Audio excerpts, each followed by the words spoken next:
Um, it's good having all of you signed in this morning. I apologize, it's easier if I keep all of you muted because as much as I would like to hear from you, if I have more than 20 people's even background noise, it's a little difficult to manage on this side. So I will do my best to pause between examples, create opportunities for you to ask questions, and I'll ask that you just work with me as we figure out this online format.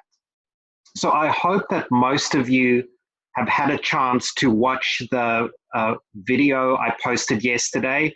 A lot of that would have been familiar content because I made the decision to just take a step back and review some of the hypothesis testing material. So that video is online, and know that if at all you're having connectivity issues during this live session today, this is also being recorded and will be posted on YouTube with a link on D2L. So you can always revisit me working through these examples later on as well. On D2L, what I'm going to try and do for the remainder of the semester is every time, Tuesday, Thursday, when we have a live session, I'm going to post a document with the example problems that I'll be working on. So if you were to go and check D2L right now, you would have a copy of the document that you are seeing on your screen, hypothesis testing examples. Some of these are just slightly edited from the handout I used in class. So best to have the latest version.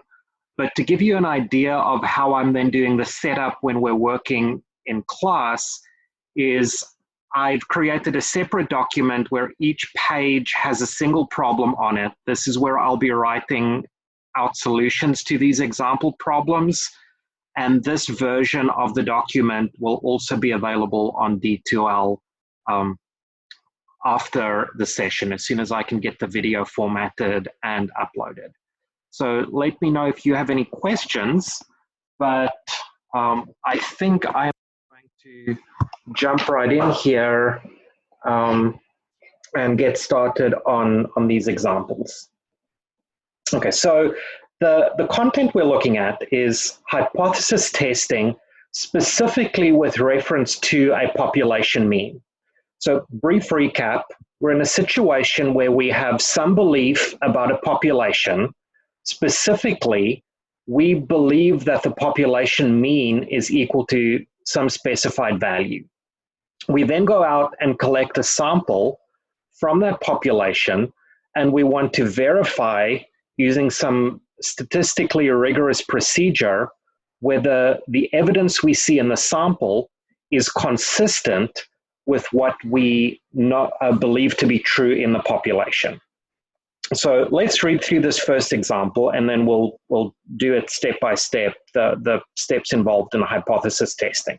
So we're looking here at a manufacturer who makes sprinkler systems for fire protection, and they claim that the average system activation temperature is 130 degrees. So this 130 degrees, that's the value we believe to be true, right? That's the claim being made. But we then go and design an experiment to test this hypothesis. We are going to take a sample of 20 of these systems, test at what temperature they get activated, and in our sample, we observe an average activation temperature of 131.08 degrees. And we assume here that we have a normal population and we have a known standard deviation of 1.5 degrees. So if we're doing a test at a level 0.01, is the sample data consistent with the belief we have about the population? So hypothesis testing is generally going to involve a few different steps. And so I'll carefully outline them here this go around. Your first step is always going to be to formulate your hypotheses. Now, in this instance, the null hypothesis is always going to be the value you believe to be true. Value being provided by a company or a researcher, or something that's true in a comparable population, or something that is known from historical records. There's going to be a specific value. And in this case, the specific value we believe to be true is that the mean is 130 degrees. The alternative hypothesis then is going to be some kind of negation of this. So here you have to carefully read the problem setup, because sometimes it's just going to say, as in this instance, we design an experiment to test the truth of this hypothesis. So in this instance, we're not making any kind of assumption about the direction, whether we're below or above this specified value. We are just contradicting it fully. We'll have another example in a minute that'll show us what a directional alternative could look like. But unless something in the problem setup specifies less than or greater than, your alternative is just going to be not equal to the value under the null hypothesis. Okay, so formulate your hypotheses. That's your first step. Second step is going to be to calculate your test statistic. Now, at the moment, we only have one scenario that we're working with, normal population with known standard deviation. We'll expand on that over the next few days, but in this instance, the test statistic, Z observed, is given by the sample average minus the value under the null hypothesis divided by the known standard deviation over square root of sample size. So in this instance, from our sample, we have an average of 131.08. The value under our null hypothesis is 130. Our standard deviation we know is 1.5, and our sample size is 20. And so let's plug all of this into our calculator.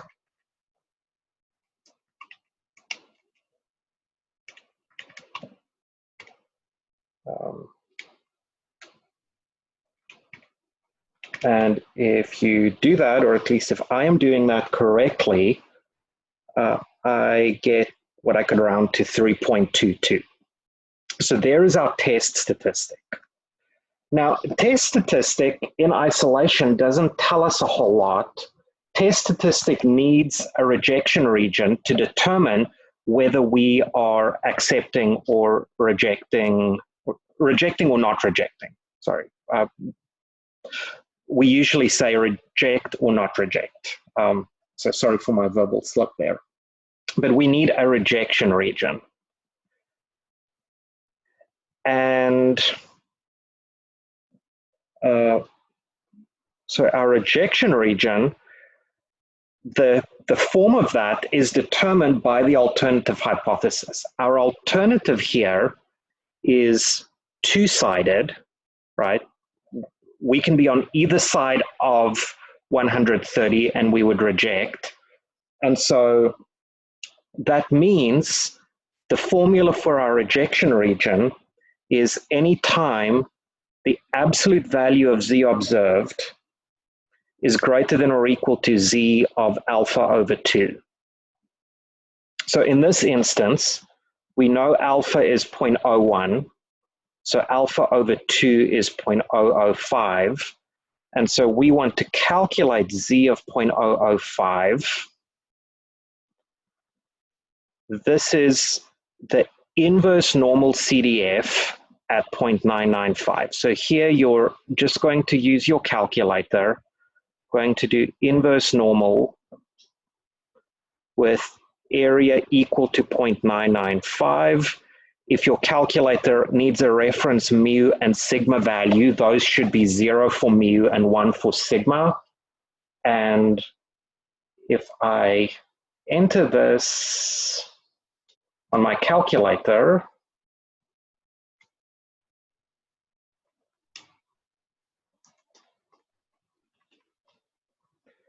I get a value of 2.576 rounded to 3 decimals. So my rejection region is anytime the absolute value of Z observed is greater than or equal to 2.576. So now we're finally in a position where we can state a conclusion. And your conclusion depends on where your calculated test statistic is, whether it's inside or outside the rejection region. So in this instance, our calculated test statistic, 3.22, we're taking absolute value, but it's already positive. This 3.22, that's definitely inside the rejection region.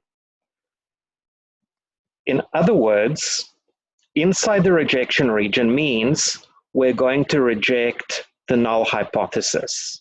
In other words, our evidence suggests that the mean is not equal to 130. Right. You always have to state whether you reject or do not reject the null hypothesis, and then you have to take it one step further and state the most plausible thing that would therefore be true. In this case, we don't know what the value is. We just know evidence suggests most likely it is not 130. Our sample evidence contradicts that null hypothesis. So if anyone has a question at this point, I believe if you press and hold down spacebar on your computer, if that's how you're interfacing with Zoom, you should be able to do that, and you could ask a question. There's also a chat feature. You could try and type a question in chat. So I'm going to give a few seconds if anyone has a question at the moment.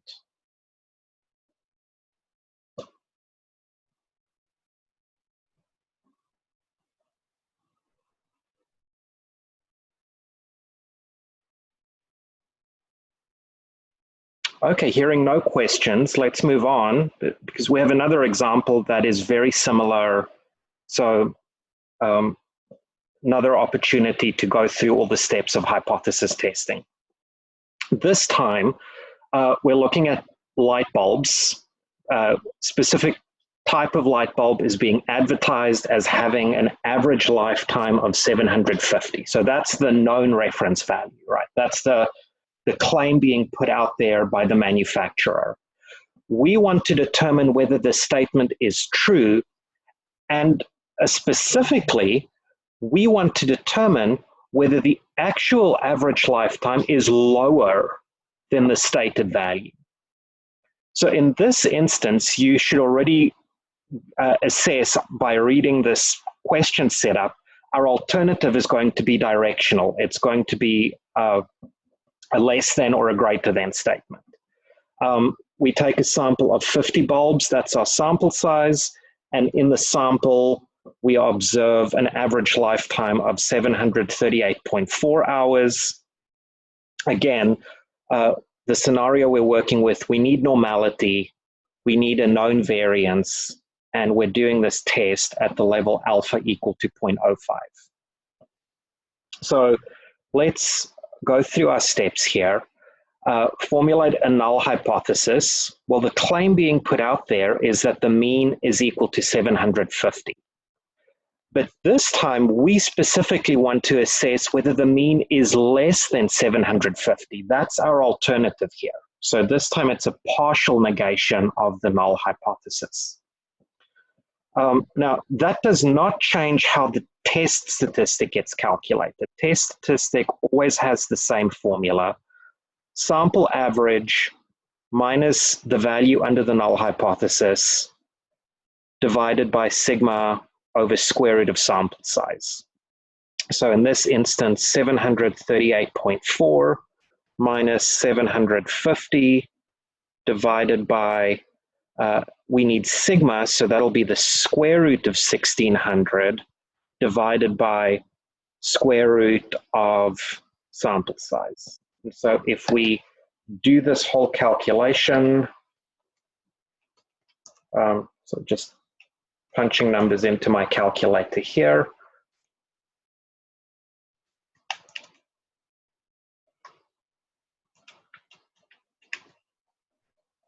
I get a test statistic of negative 2.051. Now, rejection region in this instance, our alternative is one-sided, and specifically, we're looking at less than. So if you envision a bell curve centered at 0, we're interested in the value that gives us area to the left, alpha, and the reference value that makes that true is negative z of alpha. That's a value I get by symmetry from the normal distribution, because the value here on the right, z alpha, that has area to the right equal to alpha, symmetry of the normal distribution means equivalent value on the left is just the negative thereof. But if all else fails, you can just reference the formula here. Formula for the rejection region is z observed is less than, so the direction of the rejection region is consistent with the alternative hypothesis, less than or equal to negative z of alpha. So let's calculate that z of alpha value. Note that because it's one-sided, we're not dividing alpha by 2. So we're just directly using the 0.05, which means inverse normal of 0.95, which in this instance is 1.645. So our rejection region formally is anytime our z observed value is less than or equal to negative 1.645. So to reach a conclusion, we now have to check this calculated test statistic. Is that inside or outside the rejection region? Well, that z observed is definitely below the negative 1.645. So on negative 2.051, that's inside the rejection region. If we're inside the rejection region, we are going to reject our null hypothesis. In other words, can we conclude? Well, the sample evidence is inconsistent with the null hypothesis. So it is unlikely that the mean of light bulbs have a lifetime of 750 hours. It's more likely that the true lifetime is less. Because we have a directional alternative, it actually gives us a bit more information here. More likely to be less than 750 hours. Okay. So there are a few more things I'm hoping to get to with hypothesis testing, but I'll again give a few seconds if anyone at this point has a question.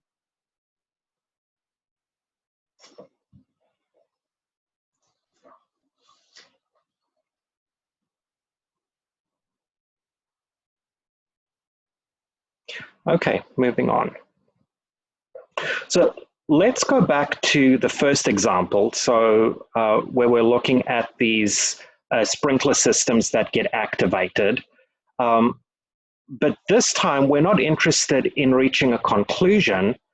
We want to assess how likely is it that we are making a type 2 error.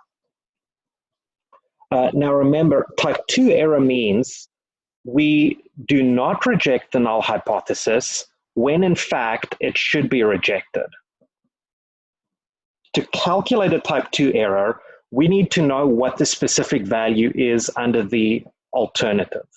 We also need to know the form of the alternative. So if you review the video from yesterday or look at the notes, you'll see there are 3 different formulas for calculating type 2 error probabilities. But the formula you use is going to depend on what the alternative is. In this case, our alternative is 2-sided, and so our type 2 error probability, beta, is given by the normal CDF at z of alpha over 2 minus mu naught minus mu prime over sigma over square root of n, and subtract from that normal CDF at negative z of alpha over 2 plus mu naught minus mu prime over sigma over square root of n. So mu prime is the value under the alternative. Mu naught is the value under the null. And again, we know the standard deviation, we know the sample size. And remember, in this instance, we conducted the test at a level alpha equal to 0.01. So we had already calculated if alpha is 0.01, alpha over 2 is 0.005, and we had found that specific z value. So I'm trying to avoid scrolling up here. So I'm just quickly calculating it again. Is 2.576. So this is just plugging values into a formula, right? It's going to be normal CDF at 2.576 minus, and then we have mu naught minus mu prime, the value under the alternative, over 1.5 over square root of 20, and subtract from that normal CDF at negative 2.576, and then subtract from that same, what looks a whole lot like z observed. It's not exactly the same, but it kind of has a similar format. So what do we get here when we do this?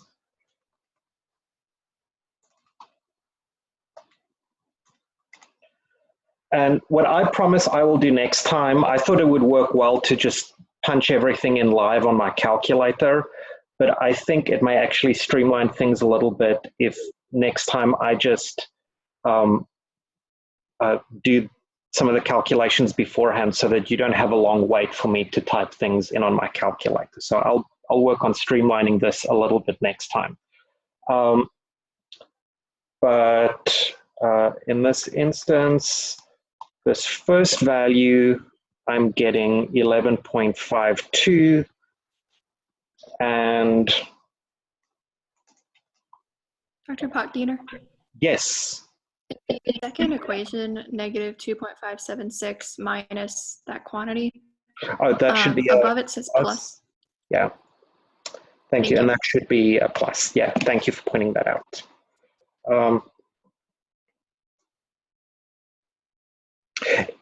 In fact, sorry, both of these should be a plus. So you'll see the plus is in the formula as in the notes. So I just copied it down wrong here momentarily. So let's fix that.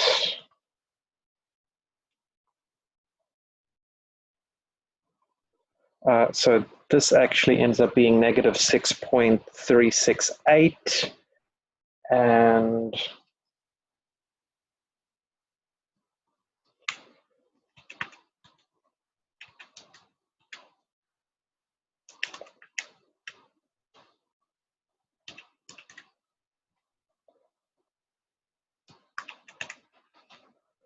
the second one ends up being negative 11.52.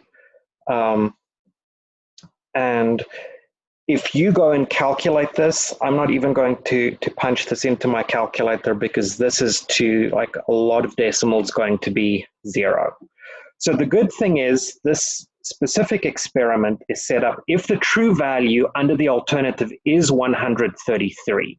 So if there's only a 3-degree deviation, our test is set up to detect that, right? We are very unlikely to make a type 2 error if this is the actual situation we're dealing with.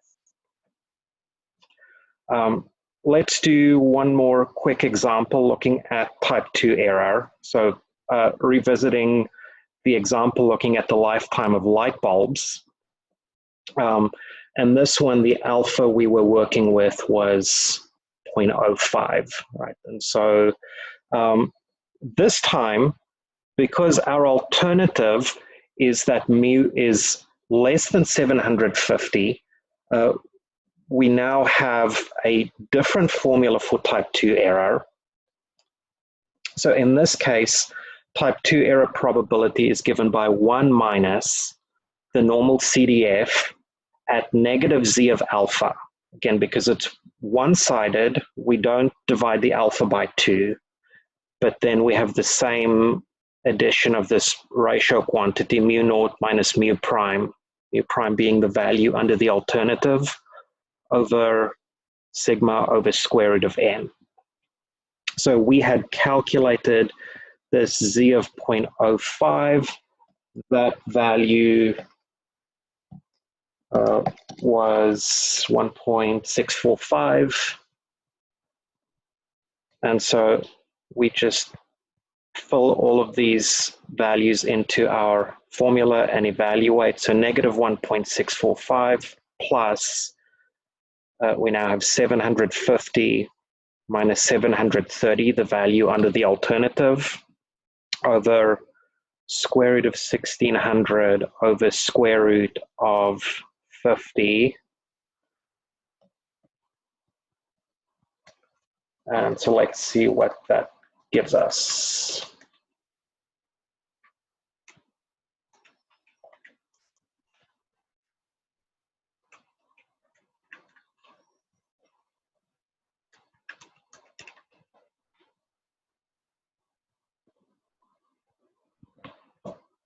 So I believe we get here 1 minus the normal CDF at 1.89. Now, how would you evaluate this? Normal CDF, remember lower bound negative infinity or large negative number, upper bound 1.89. On your calculator, the reference values for mu and sigma are 0 and 1. And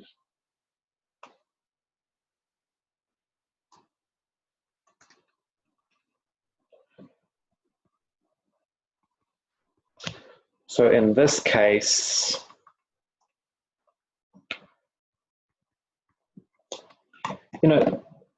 close to a 3% chance of making a type 2 error. Again, this then ends up being up to whoever is requesting you run the experiment, whether that's an acceptable risk level to them. Most of the time, I would say people try to have both of their type 1 and type 2 errors no bigger than 5%. Sometimes they want them smaller than that, but in this case, remember the alpha represents our type 1 error probability.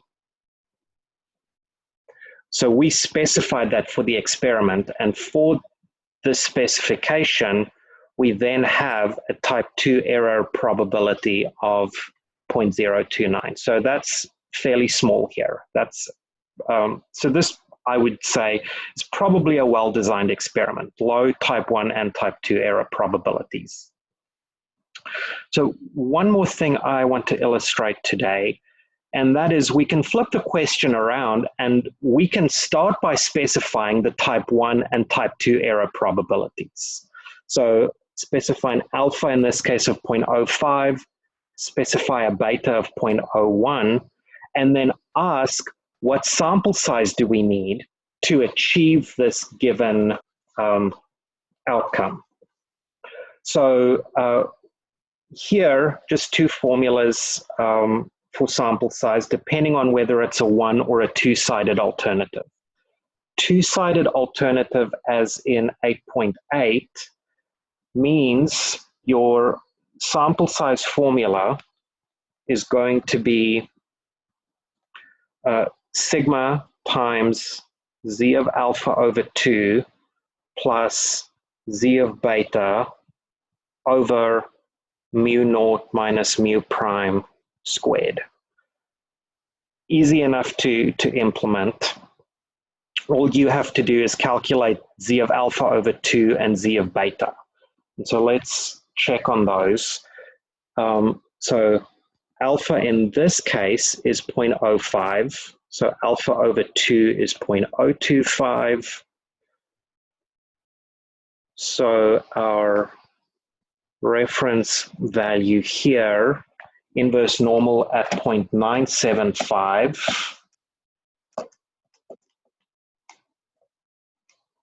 is 1.96.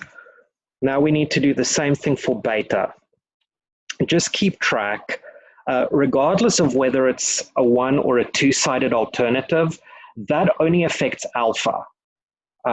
The beta never gets divided by 2. So you'll see in the formula z of alpha over 2, alpha gets divided, beta does not. So we just need z of 0.01 here, z of 0.1.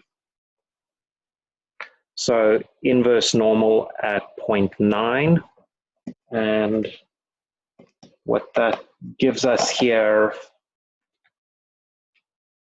is 1.282. So now we just put everything into this formula. Our sigma value we know is 1.5. Then we have z of alpha over 2 is 1.96.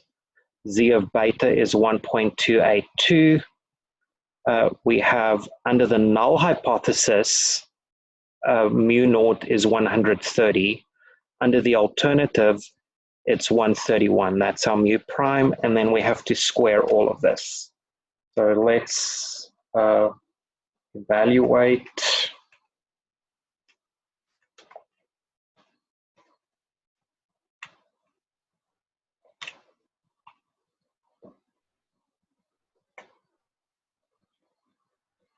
And remember, you can never have a fractional sample size, so this gives you minimum sample size needed. We have to round up to the next integer. But what this tells us is if we go and design an experiment, we want a type 1 error probability of 5%, a type 2 error probability of 10%. Then for this specific context, we can achieve that if we have a sample of size 24. So this is something you would want to do before running the experiment because it helps you determine how much of your study design resources you want to spend on data collection. Let's do one more quick example. Same idea, we want to figure out what sample size we need, but this time against a one-sided alternative. And now we're trying to be a little bit more strict here in that we have much smaller type 1 and type 2 error probabilities. So since it's one-sided, we don't have to go and divide the alpha by 2. We're just working with alpha as it is.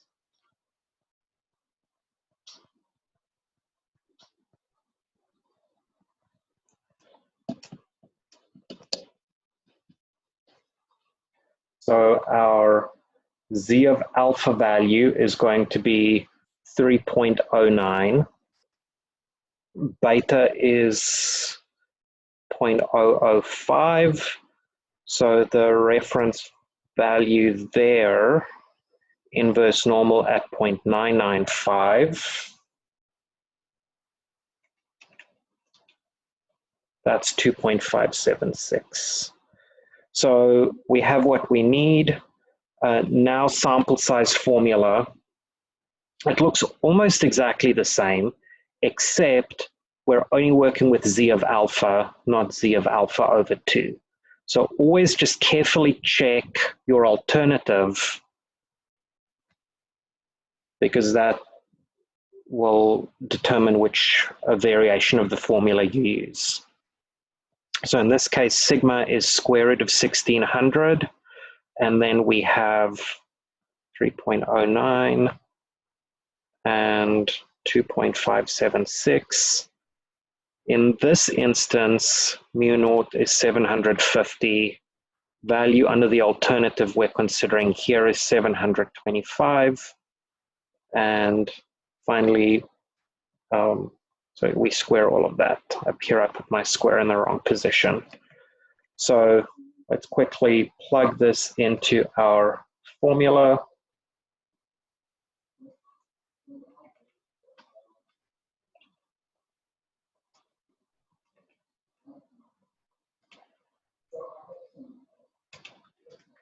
And what I find here is 82.185. Always remember to round up.